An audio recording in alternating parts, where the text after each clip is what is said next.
warahmatullahi wabarakatuh. Saya Ragil Fridenta Pantau, perwakilan dari kelas 1C, Prodi Hukum Bisnis Syariah. Di sini saya akan menjelaskan materi tentang hukum tata negara. Hukum tata negara. Hukum tata negara adalah bentuk hukum yang mendefinisikan hubungan antara berbagai lembaga di dalam suatu negara, yaitu eksekutif, legislatif, dan yudikatif. Hukum tersebut mengatur segala hal berhubungan dengan kenegaraan, misalnya bentuk negara, susunan atau unsur negara, tugas-tugas lembaga negara, dan perlengkapan negara. Tidak terdapat rumusan yang sama mengenai definisi hukum tata negara sebagai hukum dan cabang ilmu pengetahuan hukum di antara para ahli hukum.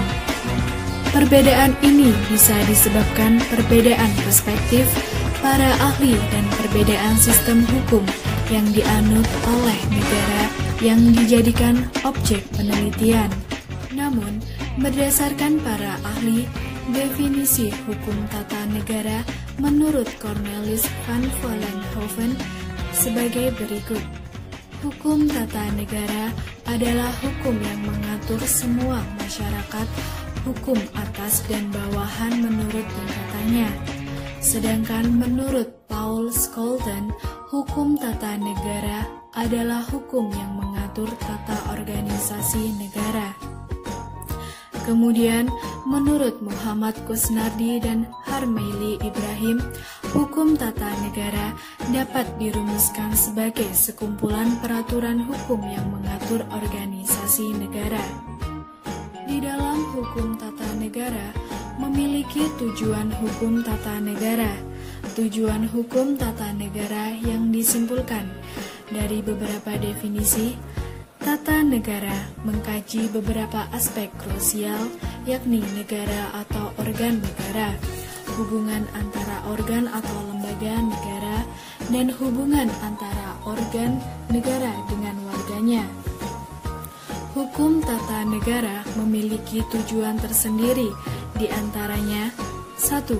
Mendeskripsikan pengertian yang terkandung dalam konstitusi atau Undang-Undang Dasar Negara Republik Indonesia tahun 1945 pasca amandemen keempat. Kedua, menciptakan kesadaran masyarakat Indonesia terhadap hak dan kewajiban asasi sebagai subjek hukum dalam tata negara Indonesia. 3. Membantu para pemuda agar dapat memahami secara garis besar dalam ruang lingkup ilmu pengetahuan tata negara. 4. Menyatukan masyarakat Indonesia dalam pengetahuan hukum dalam lingkup tata negara. 5. Mendorong perkembangan lebih dalam tentang hukum tata negara yang eksis di Indonesia. Di dalam hukum tata negara juga memiliki fungsi tata hukum negara. Adapun fungsi hukum tersebut dapat digunakan sebagai alat ketertiban dan keteraturan dalam masyarakat. Selain itu, menjadi sarana perwujudan keadilan sosial dan lahir batin, wadah penggerak pembangunan. Hukum tata negara ditinjau secara kritis sebagai daya kerja hukum. Hukum ini tidak semata-mata menjadi pengawasan terhadap aparat penegak hukum. Di dalam tata hukum negara juga memiliki asas hukum tata negara. 1. Asas Pancasila. Fungsi Pancasila sebagai ideologi negara. Pancasila sebagai landasan negara dan falsafah hidup bangsa. Dapat dikatakan pula, Pancasila menjadi ideologi dan sumber dari hukum-hukum di Indonesia. Asas-asas Pancasila harus dijiwai dalam kehidupan bernegara dan bermasyarakat. Sama halnya dengan hukum tata negara, perlu memaknai asas Pancasila. Segenap bangsa Indonesia juga telah menyepakatinya menjadi dasar negara. Artinya, tindakan masyarakat dan pemerintahan harus sejalan dengan ajaran Pancasila. Mengoyal ruang lingkup hukum, Pancasila dijadikan sumber hukum material, tampak jelas dalam pasal-pasal dan ayat-ayat yang ada dalam peraturan perundang-undangan. Hubungan antara Undang-Undang Dasar 1945 dengan Pancasila dilihat dari sejarah batang tubuh konstitusi tercantum secara jelas di dalam asas-asas Pancasila. Ada 4 pokok pikiran menjadi dasar eksistensi setiap hukum tata negara di Indonesia. Di antaranya, pertama, adalah pokok pikiran negara. Wajib melindungi segenap rakyat Indonesia berdasarkan persatuan dan kesatuan. Kedua adalah keadilan sosial. Semua elemen masyarakat berhak memperoleh keadilan sosial.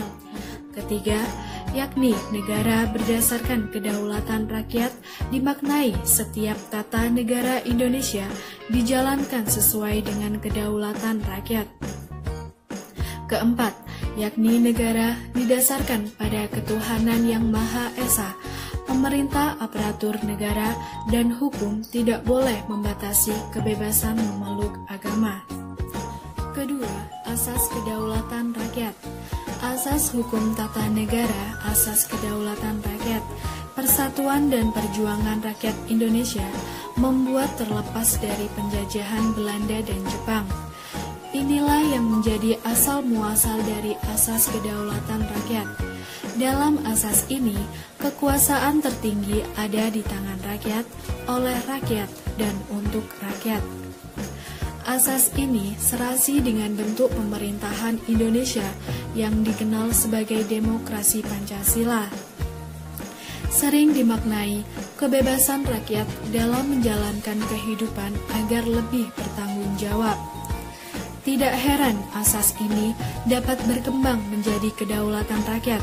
Hal tersebut secara terang dan jelas termaktub pada pasal 1 ayat 2 Undang-Undang 1945. Sekian materi hukum tata negara yang saya sampaikan.